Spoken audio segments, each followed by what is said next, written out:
Mikä on elämän tarkoitus? No se onkin hyvä kysymys.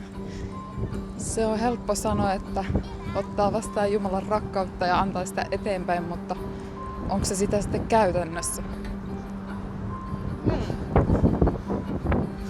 Niin. Olisiko... Niin. Jotenkin mulla tulee mieleen niinku semmoinen ajatus, että Jumalalla on niinku suunnitelma niinku mua varten, sua varten. Ja sitten niinku miettii, niinku, että, ja kysyy Jumalalta, että mikä se on se elämän tarkoitus mulle, että mitä sä oot ajatellut mun elämälle, että niinku, mikä on sun suunnitelma mua varten.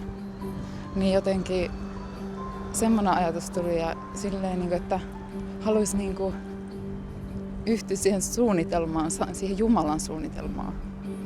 Että se olisi munkin suunnitelma mun tulevaisuutta varten.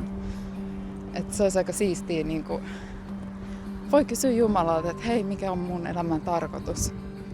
Ja niinku, mä uskon, että Jumala alkaa niinku näyttää pikkuhiljaa pala palalta niitä niinku tulevaa, että mihin mut on tarkoitettu, mihin sä oot mut asettanut ja mitä varten mä oon täällä ja mikä on mun kutsu.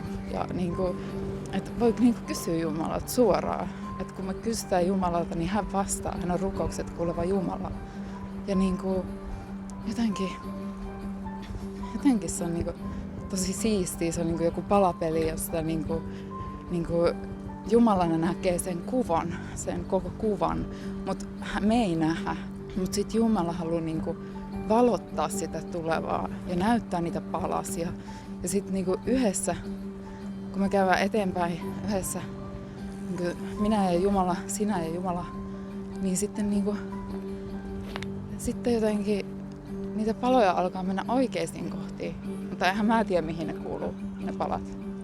Mutta jotenkin, kun kysyy Jumalalta ja elää sen Jumalan tahdon mukaan. Ja se onkin sitten vähän haastavampaa. Tai en mä ainakaan siihen itse pysty. Mutta kun antaa Jumalalle mahdollisuuden, Pyhän Hengelle mahdollisuuden, Jeesuksen mahdollisuuden, että hei, johda sä tätä kulkua.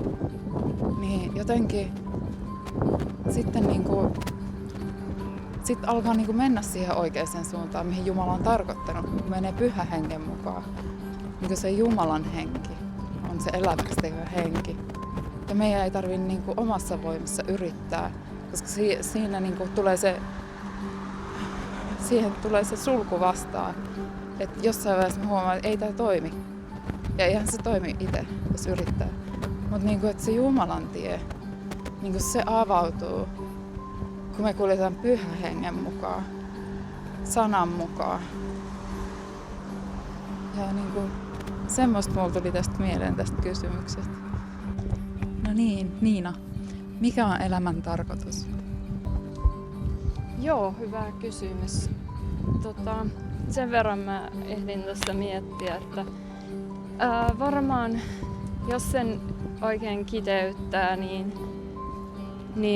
kyllä se mulle sitten nousee mieleen ja sydämeen toi että rakasta Herra sinun Jumalasi kaikesta sydämestäsi ja kaikesta sielustasi ja kaikella voimallasi, kaikesta mielestäsi, että jotenkin silleen se ehkä mikä veti mut Jumalan luokse tai mikä käänsi mun elämän oli se, että mä etsin rakkautta itse ja niin kuin sä sanoit tuossa aikaisemmin, ei sitä löydy, niin ei sitä todellakaan löytynyt. Mutta tommonen niin kuin pyyteetön tai sellainen ehdoton rakkaus ja täydellinen rakkaus, että missä tahansa on, missä tilanteessa on ja vaikka miten paljon häpeää olisi ja kaikkea sellaista, niin silti sä oot vaan niin rakastettu. Niin jotenkin mulle se on se mulle se on se elämän tarkoitus, että et saa kokea ja tuntea olevansa rakastettu. Ja ettei siinä ole mitään sellaista, mennäänkö me tänne päin joo, niin siinä ei ole mitään sellaista, että siinä vaan on.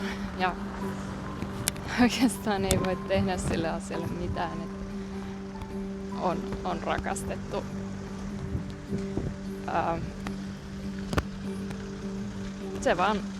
Se on niin kova juttu. Ja siinä on se niinku elämän tarkoituksen ydin oikeastaan.